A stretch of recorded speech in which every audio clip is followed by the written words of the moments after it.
Hello students, आज की इस वीडियो में मैं आपको बताऊंगा हरियाणा बोर्ड क्लास 12th का संस्कृत का सैंपल पेपर 2023-24 के सेशन के लिए कि आपका जो पेपर है फाइनल एग्जाम में 2024 में मार्च एग्जाम में वो कैसा रहने वाला है। शुरू करते हैं वीडियो को। मैं हूं अजय और आप देख रहे हैं CCL क्लास। लेकिन वीडियो शुरू करने से पहले बता देता हूं, अगर आपको क्लास 12th के किसी भी सब्जेक्ट के सैंपल पेपर सॉल्यूशन की वीडियो देखनी है या फिर जो है आपको इम्पोर्टेंट क्वेश्चन की वीडियो देखनी है, डिस्क्रिप्शन में प्लेलिस्ट का लिंक मिल जाएगा, वहां से आप कर सकते हो। और अगर आपको सैंपल पेपर की PDF विद आंसर की डाउनलोड करनी है या ओल्ड क्वेश्चन पेपर चाहिए तो गूगल पर जाकर सर्च कर लेना ये वेबसाइट cclchapter.com। इस वेबसाइट पर आपको सारे पेपर वगैरह, सारे इंपॉर्टेंट क्वेश्चन, सारी चीज़ें हरियाणा बोर्ड के लिए इसी वेबसाइट पर हम अपलोड करते हैं। वीडियो के लास्ट में हम बता भी देंगे कैसे विजिट करना है, कहाँ पर क्या क्या चीज़ें मिलेंगी। अब शुरू करते हैं वीडियो को। देखो, आपका जो है यहाँ पे ये जो संस्कृत का पेपर है ये होगा 80 मार्क्स का। समय है होरात्रयम, यानी 3 घंटे का समय आपको दिया जाएगा। टोटल जो क्वेश्चन होंगे वो होंगे 14 क्वेश्चन। आसान पेपर आएगा, ऐसा जैसे आपने देखो आप पहले से करते आ रहे हो 9th में, 10th में, 11th में हमने पेपर्स दिए हैं संस्कृत सब्जेक्ट के। तो जैसा 11th में पेपर आया था, मतलब एक पहरा आता है, बुक से कुछ पैसेज आते हैं, बिल्कुल वैसा सा ही पेपर अब की बार भी आपका रहने वाला है संस्कृत सब्जेक्ट का। तो कोई डिफ़िकल्ट पेपर नहीं आएगा जैसा पहले आते थे जिस पैटर्न पे, उसी पैटर्न पे आएगा। और आपने वो पैटर्न ऑलरेडी कितनी बार दे चुके हो उसके बेसिस पे एग्जाम है ना।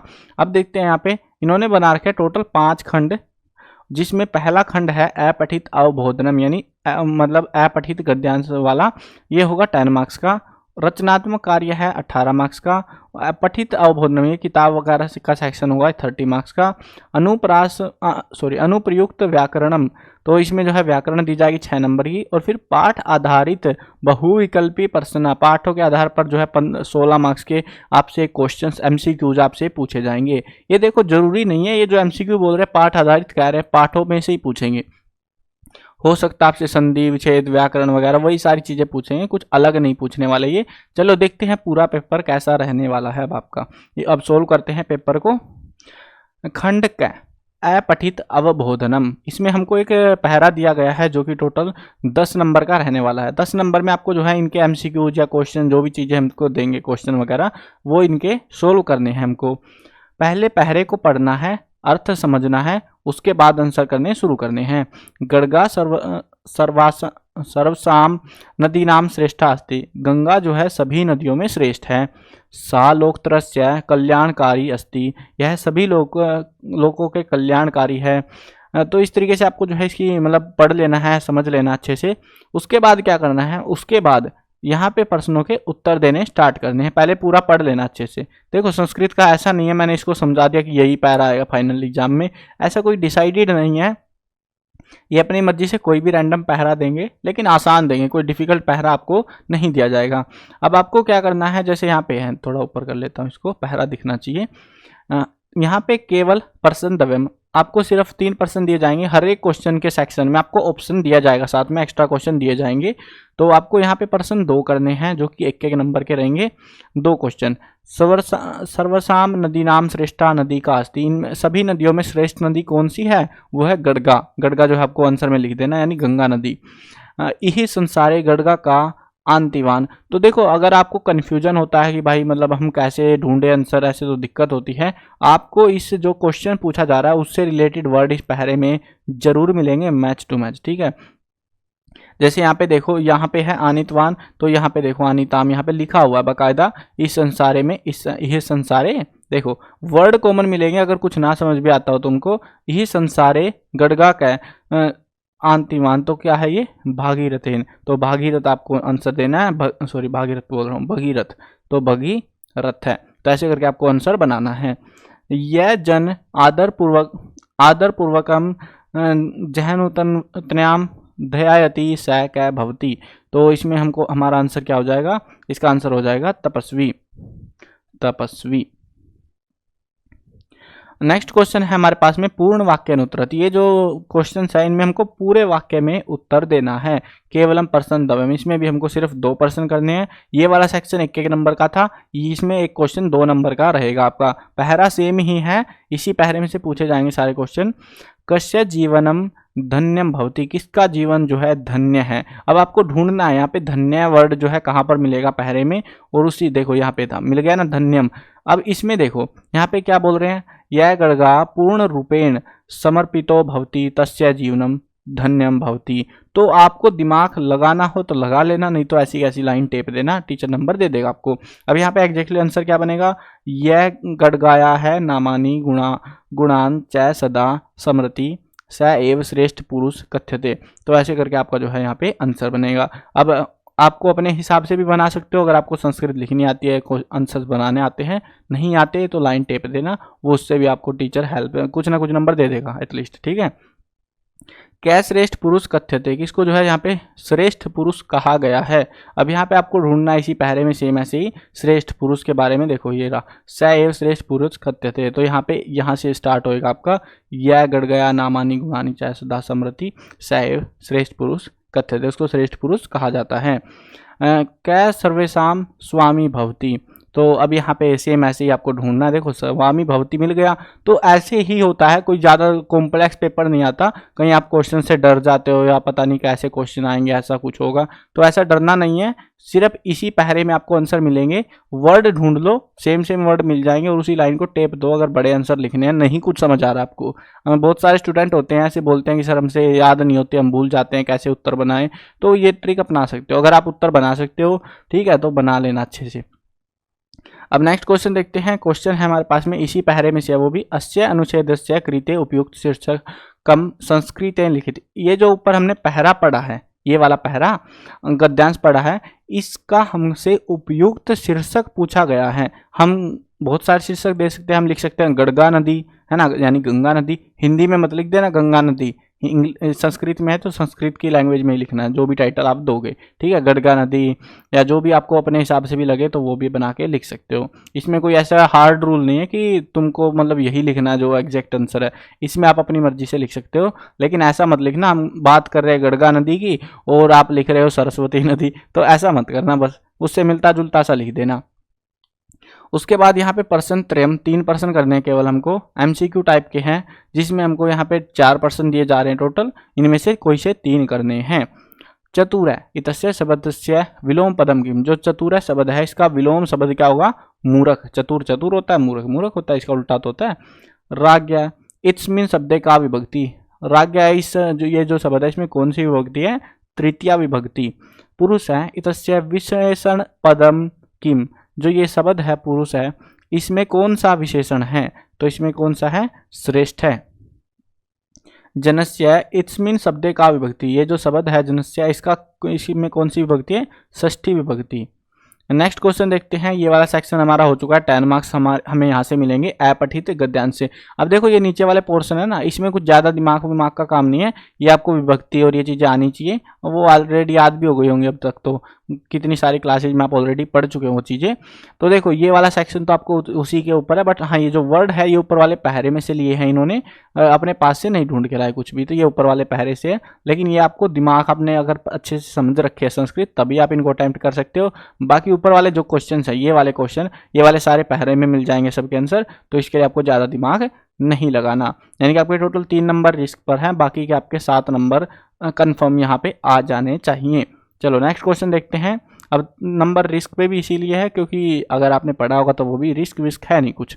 नेक्स्ट जो आएगा खंडक है रचनात्मक कार्यक्रम कार्यम, तो यहाँ पे रचनात्मक कार्य करना है। इसमें हमको क्या करना है, इसमें हमको विषय में मधिकृत्य षड्वाक्यानि संस्कृत भाषाया लिखित, 6 नंबर का क्वेश्चन है। इसमें हमको एक निबंध लिखना है, ठीक है, क्या लिखना है, निबंध लिखना है संस्कृत भाषा में, वो भी ठीक है संस्कृत भाषा, ध्यान देना कहीं तुम हिंदी में टेप के आ जाओ। संस्कृत भाषा में एक निबंध लिखना है इन टॉपिक में से, अनुशासनम, मम प्रिय कवि, संस्कृत भाषा या महत्वम, परोपकार, इनमें से कोई भी रैंडम आपको दिया जा सकता है। बाकी मैं क्रॉस चेक करके आपके लिए अगर इंपॉर्टेंट क्वेश्चन बना पाया जिन टॉपिक्स की ज़रूरत है आपको, तो बता देना कौन कौन से टॉपिक की आपको ज़रूरत है संस्कृत में, कि सर हमको इस टॉपिक के इंपॉर्टेंट टॉपिक्स बता दो कौन कौन से हमको करने हैं, तो मैं आपके लिए कोशिश करूँगा बना दूँ इंपॉर्टेंट क्वेश्चन फाइनल एग्जाम के लिए। उसके लिए आपको बस कमेंट करनी पड़ेगी, बताना पड़ेगा कि सर हमको ये चाहिए बस इस पेपर के लिए, तो उन टॉपिक्स की मैं बना दूंगा। अब देखते हैं, आगे बढ़ते हैं। ये तो आपको खुद ही लिखना है, इसका मैं क्या ही लिखूँ। 6 पॉइंट लिखने हैं कम से कम, षड्वाक्य नहीं, ठीक है। 6 पॉइंट कम से कम लिखने हैं, 1 पॉइंट का 1 नंबर दिया जाएगा। छंद अलंकार परिचय, यहाँ पे छंद और अलंकारों का परिचय आपसे पूछा जाएगा। देखते हैं किसको कितने छंद आते हैं और कितने अलंकार आते हैं। केवलम प्रश्न त्रयम, केवल 3 प्रश्नों के ही हमको उत्तर देने हैं, सभी के उत्तर यहाँ पर हमको नहीं देने। एक्स्ट्रा क्वेश्चन दिए जाते हैं हर एक सेक्शन में, वैसे यहाँ पे भी एक क्वेश्चन एक्स्ट्रा है। अनुष्टुप छंद से लक्षणम किम, जो ये अनुष्टुप छंद है इसके जो लक्षण है वो बताने हैं। क्या लक्षण है, तो यहाँ पे आपको लिखना पड़ेगा अनुष्टुप छंद सह लक्षणस्य लेखने 2 अंको अड़को पद्यो है। तो 2 अंक का है ये, ऐसा कुछ है यहाँ पे। इसकी जो है ना एग्जैक्टली आंसर की आपको मिल जाएगी वेबसाइट से, वहाँ से डाउनलोड कर लेना, ताकि आपको जो मैं बोल रहा हूँ वो सारी चीज़ें समझ आए, कैसे लिखे हुए हैं, कैसे वर्ड है। वसंत तिल का छंद से उदाहरण की, ये जो है इसका उदाहरण हमको देना है, उदाहरण आपको लिखना पड़ेगा, ठीक है। मालिकीनी छंदसी कति वर्णा भवती, तो इसमें कितने वर्ण हैं तो वो हमको यहाँ पे बताना है। तो यहाँ पे हमारे टोटल इसमें 5-10 वर्ण हैं, और इसका जो है आपको इसका तो एग्जाम्पल ही लिखना है। इसमें फिल इन द ब्लैंक भरना है। यमन सबलाग है शिखरणी लक्षणस्य रिक्त स्थान पूर्ति कुरु, तो इसमें जो है हमको फिल इन द ब्लैंक भरना है। यहाँ पे क्या आएगा, अधोलिखिताम प्रश्नानाम उत्तराणी संस्कृत भाषा में लिखित, इन प्रश्नों के उत्तर हमको संस्कृत भाषा में लिखने हैं। इसमें भी 3 प्रश्नों के उत्तर देने हैं। इसमें आपसे अलंकार वगैरह इनकी डेफिनेशन करी जाएगी। अनुप्रासस्य अलंकारम लक्षणम किम, अनुप्रास अलंकार के क्या लक्षण है वो बताने हैं। यमकस्य अलंकार उदाहरण किम, यमक अलंकार का क्या उदाहरण है वो हमको देना है।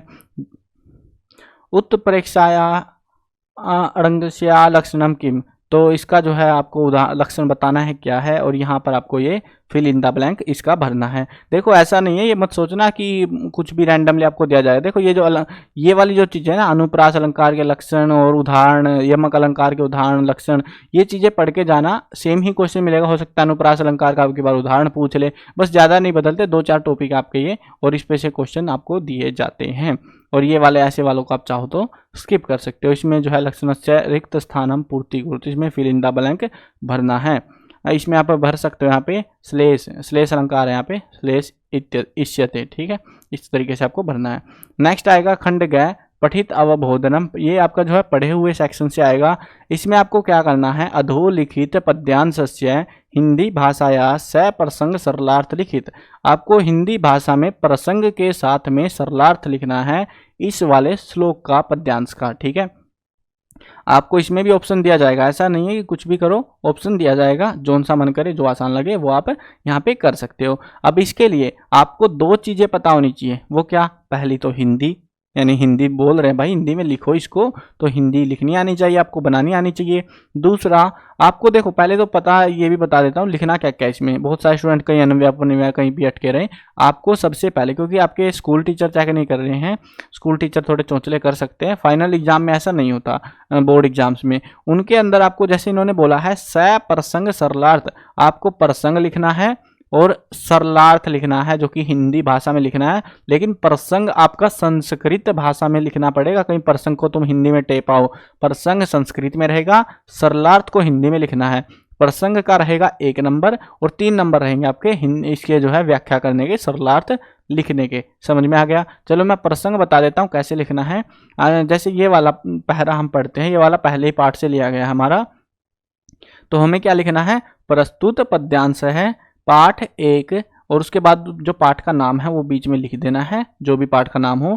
जैसे कि पहला पाठ है विद्यामृत श्रुत, तो इसका जो है ये नाम लिख देना है। उसके बाद इति पाठाद उद्धृत, इस पाठ से ये लिया गया है। नीचे वाला जो पहरा है इसमें जैसे चौथे पाठ से, ये वाला पहरा हमारा 4th चैप्टर से, तो इसमें लिखेंगे हम प्रस्तुत पद्यांश है पाठ 4 कर्म गौरवम इति पाठ इति पाठाद उद्धृत मतलब उतारा गया है, लिया गया है, ठीक है।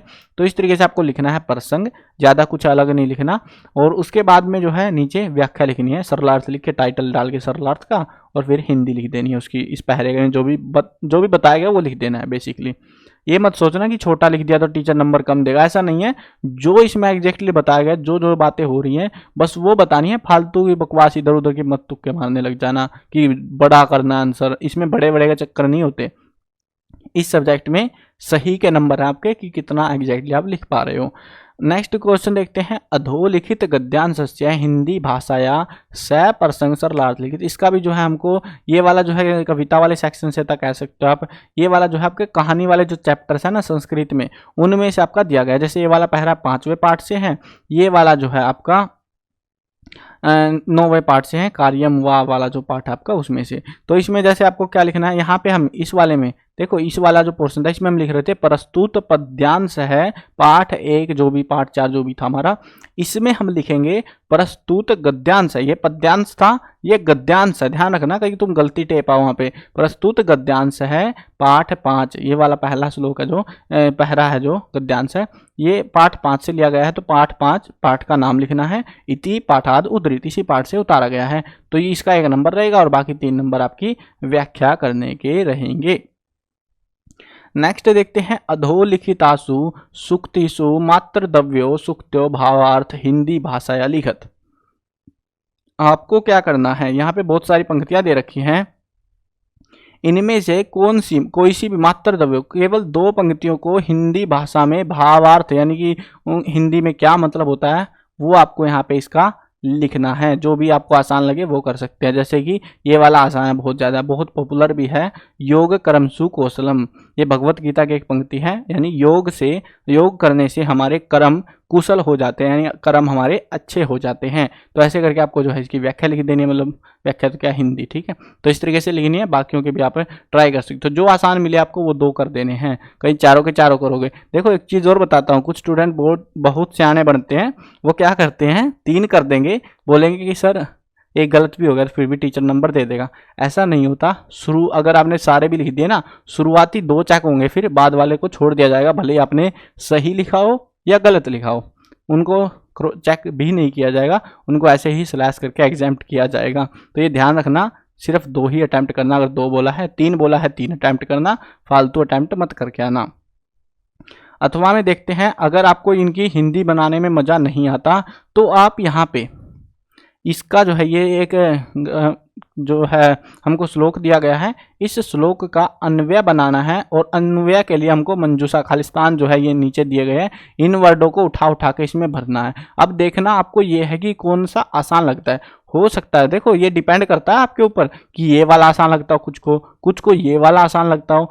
आप में से जिसको जौन सा पोर्शन आसान लगे वो आप उस हिसाब से यहाँ पे कर सकते हो। चलो मैं इसको भरवा देता हूँ। वैसे इसमें जो है सूर्य है पहले नंबर पे आएगा, सॉरी सूर्य नहीं, ये आएगा अंधेन आएगा पहले नंबर पे, सूर्य आएगा दूसरे पे, जना है तीसरे पे, और प्रत्यय चौथे नंबर पे आएगा। ठीक है, इनको आप यहाँ पे ऐसे भर सकते हो।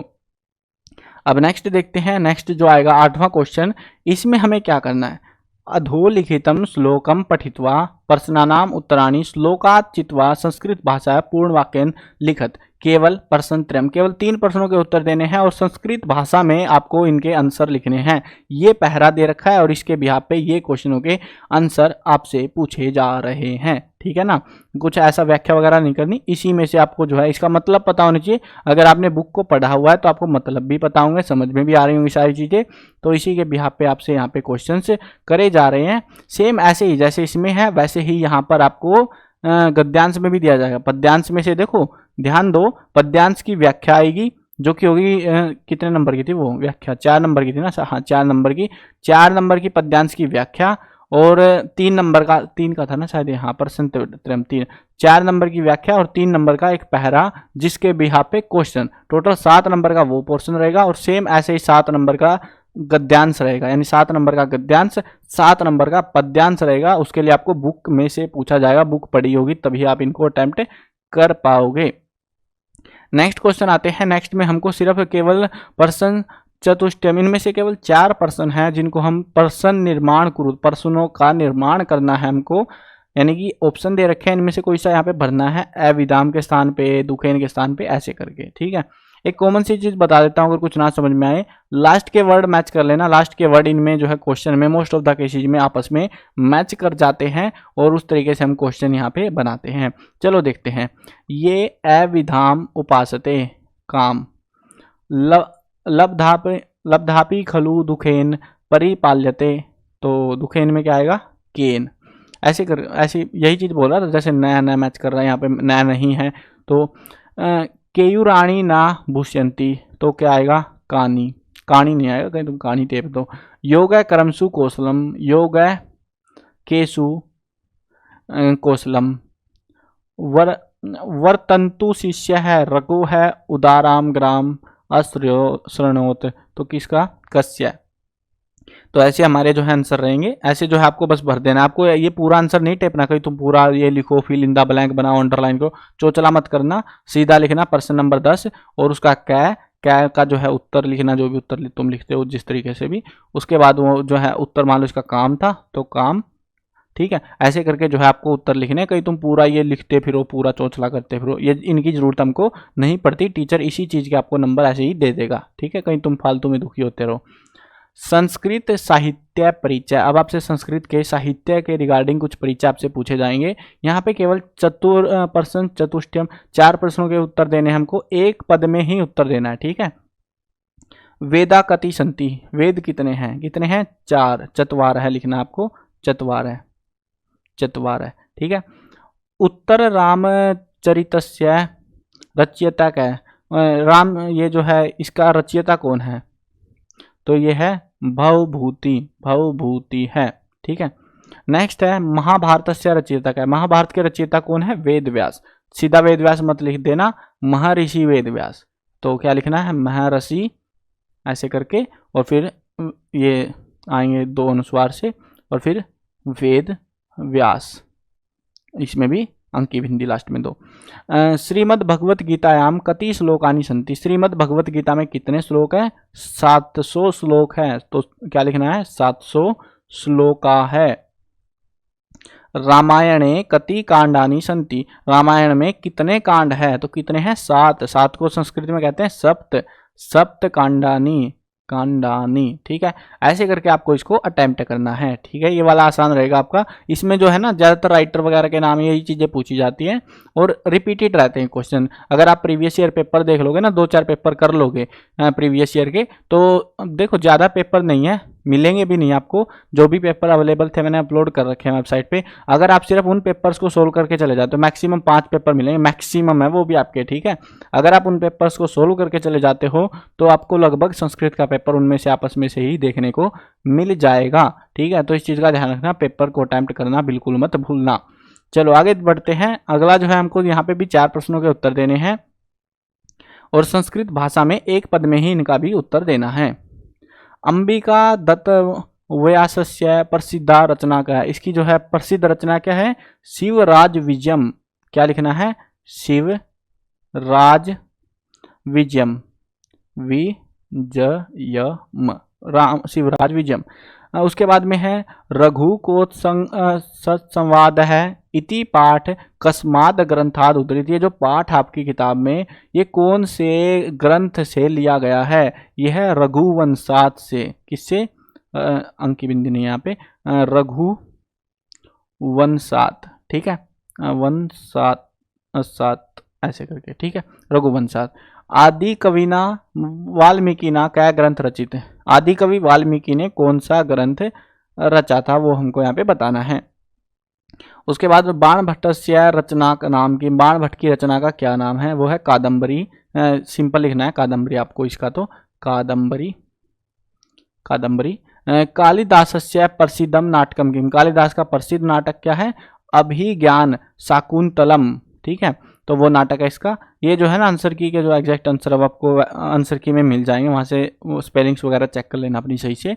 नेक्स्ट देखते हैं, वो आएगा आपके पास में खंड गए अनुप्रयुक्त व्याकरण। ये व्याकरण वाला पोर्शन आपका, इस वाले पोर्शन में आपको गुण संधि या फिर व्यंजन संधि की परिभाषा हिंदी भाषा में देनी है। उदाहरण जो है आपको संस्कृत भाषा में लिखना है। 1 नंबर की भाषा की जो डेफिनेशन है ये रहेगी, उसके बाद 1 नंबर का एग्जाम्पल रहेगा। ध्यान रखो, ये ध्यान से समझ लो। हिंदी भाषा में जो है आपको परिभाषा लिखनी है, डेफिनेशन, यानी गुण संधि किसे कहते हैं, तो वो जो डेफिनेशन आपने पढ़ी होंगी ना उसको लिखना है हिंदी भाषा में, और उसके बाद जो उदाहरण लिखोगे वो लिखना है संस्कृत भाषा में, कहीं तुम उसको भी हिंदी में टेप के आ जाओ, वो ध्यान रखना तुम। उसके बाद में जो है यहाँ पे सेम ऐसे ही समास में है, तत्पुरुष समास या द्विगु समास में करना है, और यहाँ पे कर्म कारस्य या फिर अपादान कारकस्य जो है इसकी परिभाषा देनी है और साथ में उदाहरण भी देना है। ये जो है ये ऐसा नहीं है कुछ नए क्वेश्चन है, ये पहले भी आपने करे हैं, प्रीवियस क्लासेज में भी आ रखे हैं, वही सेम चीज़ें रिपीट हो रही हैं, ठीक है, कुछ नया नहीं दे रहे हैं। नेक्स्ट देखते हैं, वो आएगा लास्ट का खंड, और इसमें MCQ दिए जाएंगे आपको। MCQ में आपसे वही जो पहले पूछते थे प्रीवियस ईयर्स के पेपर्स दे के आए हो वैसा सही होता है इनमें भी, जैसे 11th में दिए थे 10th में दिए थे वैसा ही मामला अब की बार इसमें भी है। अन्यतः इतस्य शब्दस्य क्या संधि विच्छेद, इसका जो है संधि विच्छेद हमको करना है, तो इसका क्या रहेगा, अन्यथा प्लस इतः। जहाती इसमें शब्द क्या संधि, इसकी जो है संधि जो है इसमें कौन सी संधि है, तो ये हमको यहाँ पे बताना है। अब जो है वैसे शब्द क्या संधि, यार गड़बड़ कर रखे इन्होंने, यहाँ पे गुण संधि वगैरह नहीं पूछनी थी आई थिंक सो, इसमें इसकी संधि बनवानी थी इनको कि कौन सी संधि बननी चाहिए, चलो हो जाती है गड़बड़, ध्यान नहीं रहा होगा इनको, इस MCQ में गड़बड़ कर रखे इन्होंने। नेक्स्ट क्वेश्चन देखते हैं, नोपसर्पति इत्स्य शब्दस्य क्या संधि विच्छेद, इसका जो है क्या संधि विच्छेद है, इसका संधि विच्छेद होगा न प्लस उपसर्पति। तीर्थवा इस्मिन शब्द क्या प्रत्यय, इसमें जो है कौन सा प्रत्यय है, कत्वा। लब्धम इस्मिन शब्द क्या प्रत्यय, इसमें कौन सा है, इसमें है पटुत्वा, सॉरी पटुत्वा क्या होता है ये, सॉरी गलत हो गया मिस टाइप, हाँ इसमें होगा कत, कत लब्धम में होगा कत आपका प्रत्यय, ये था नेक्स्ट का। पटु प्लस तलम, तो संयोग किम रूप, इसका जो है संयोग रूप क्या होगा, इसका है हमारा पटुता। दीर्घ ग्रीव इसमें शब्द क्या समास है, इसमें कौन सा समास है, इस पद में बहुब्रीहि समास है। वाक पटुता इत्स्य शब्दस्य क्या विग्रह, इसका जो है विग्रह क्या होगा, इसका होगा आपका वाची पटुता। राज्ञ समीपम अन्यो शब्दों है समस्त पदम की, इसका जो है समस्त पद क्या होगा, इसका समस्त पद होगा हमारा उपराजम। गुरुणा इसमें शब्द का विभक्ति, ये जो शब्द है इसमें कौन सी विभक्ति है, तो इसमें है हमारी तृतीया विभक्ति। कर्मसु इसमें शब्द का विभक्ति, कर्मसु में कौन सी विभक्ति है, तो इसमें है सप्तमी विभक्ति। जगत इतस्य शब्दस्य पर्याय पदम की, इसका जो है पर्याय पद क्या है, जगत का क्या हो जाएगा, संसार है। उदाराम इत्स्य शब्दस्य विलोम पदम की, उदाराम का जो है विलोम शब्द क्या हो जाएगा, अनुदाराम, ऑप्शन डी। निकृष्ट इत्स्य शब्दस्य विलोम पदम किम, इसका विलोम पद बताना है निकृष्ट का, इसका हो जाएगा हमारा श्रेष्ठ। नेक्स्ट क्वेश्चन है हमारा, समति क्रामसु इत्स्य शब्दस्य विशेषण पदम किम, इसमें जो है कौन सा विशेषण पद है वो बताना है, वो है दिवसेषु। वर्ष त्रस्य इत्स्य शब्दस्य विशेषण पदम किम, इसमें कौन सा विशेषण पद है, वो है गतस्य। तो इस तरीके से हमें MCQs मिलेंगे, ये ग्रामर वाले टाइप के MCQ होंगे सारे के सारे, बुक से नहीं मिलेंगे आपको, मतलब ग्रामर ही है बेसिकली आपकी, ठीक है, जैसे पहले देते थे प्रीवियस ईयर्स में वैसे टाइप के ही MCQs अब की बार भी मिलेंगे आपको। आई होप समझ में आ गया होगा पेपर वगैरह सारी चीज़ें, कैसे आपका पेपर रहने वाला है, कैसे क्वेश्चंस आपको अटेम्प्ट करने हैं। अब मैं बता देता हूं, अगर आपको आंसर की वगैरह डाउनलोड करनी है वो कहां पर आपको मिल जाएगी। अपने मोबाइल का ब्राउजर खोलना और उसमें सर्च करना गूगल वगैरह पे cclchapter.com या CCL चैप्टर लिख के सर्च कर देना, ऊपर ही जो वेबसाइट आएगी पहले नंबर पर उसको खोल लेना। उसके बाद में अगर मोबाइल में खोल रहे हो तो 3 डंडे से खोल लेना, कंप्यूटर में दिख जाएंगी सारी चीज़ें आपको ऐसे ही। अब जो है उसके बाद में अगर आपको model paper sample paper download करने हैं 2024 के लिए, जो मैंने आपको कराया है या बाकी सब्जेक्टों के विद आंसर की, तो वो यहाँ पर मिलेंगे आपको मॉडल पेपर्स में। अगर फाइनल एग्जाम के लिए इंपॉर्टेंट क्वेश्चन चाहिए तो वो आपको यहाँ पर मिल जाएंगे, और ओल्ड क्वेश्चन पेपर आपको इस वाले सेक्शन में मिलेंगे। मैं आपको रिकमेंड करूँगा, देखो अगर आपको संस्कृत के पेपर में फुल टू फुल मार्क्स लाने हैं तो 2-3 चीज़ें ध्यान रखना। एक तो जितने भी प्रीवियस ईयर क्वेश्चन पेपर्स हैं ठीक है। ओल्ड क्वेश्चन पेपर में मिल जाएंगे, जितने भी अपलोड होंगे जो भी अवेलेबल कराए हैं बोर्ड ने, जितने भी हैं वो आप कर लेना ट्राई यहाँ से। तो जितने भी प्रीवियस ईयर पेपर आपको मिले वो यहाँ पर है, इससे ज़्यादा आपको किसी वेबसाइट पे नहीं मिलेंगे इंटरनेट पे। तो वो पेपर्स को सोल्व कर लेना सारे पेपरों को। ऑप्शन मतलब सेट तो है ही नहीं, तो एक ईयर में एक ही पेपर आता है आपका वैसे भी, तो इसीलिए जो है ज़्यादा टाइम नहीं लगेगा। और आपका जो है संस्कृत के पेपर में जो प्रीवियस ईयर पेपर है उनमें से बहुत सारे क्वेश्चन आपको रिपीटेड देखने को मिलेंगे, वापस से देखने को मिलेंगे अब के एग्जाम में भी। तो इसलिए जो है इन पेपर्स को सोल्व कर लेना, आपको काफ़ी हेल्प मिलेगी। और साथ में मॉडल पेपर वगैरह भी सोल्व कर लेना, जिससे आपको जो है अच्छी हेल्प मिल जाएगी। और अगर किसी सब्जेक्ट पे इंपॉर्टेंट क्वेश्चन चाहिए आपको तो कमेंट में बता सकते हो हमको। चलो मैं आपको मॉडल पेपर डाउनलोड करके दिखा देता हूँ। आपको मॉडल पेपर चूज़ करना है, अपना बोर्ड चूज़ करना है, उसके बाद क्लास चूज़ करनी है 12th में हो, और फिर अपना सब्जेक्ट यहाँ पे ढूंढना है। सबके आंसर की है मेन सब्जेक्ट होगी, ऑप्शनल में कुछ की है कुछ की नहीं है, ऐसा ही मैटर है। फिलहाल हमें हमारी संस्कृत ढूंढनी है, ये रही संस्कृत। ठीक है, संस्कृत का पेपर और विद आंसर की यहाँ पे मैंने अपलोड कर रखी है, तो यहाँ से आप डाउनलोड कर सकते हो। चलो मिलते हैं नई वीडियो में। और हाँ, अगर सब्सक्राइब नहीं किया तो सब्सक्राइब भी कर लेना, ताकि ऐसी ही काम की इंटरेस्टिंग वीडियोस आपको मिलती रहे टाइम से, लेट ना हो जाए कहीं, है ना। मिलते हैं नई वीडियो में, बाय बाय।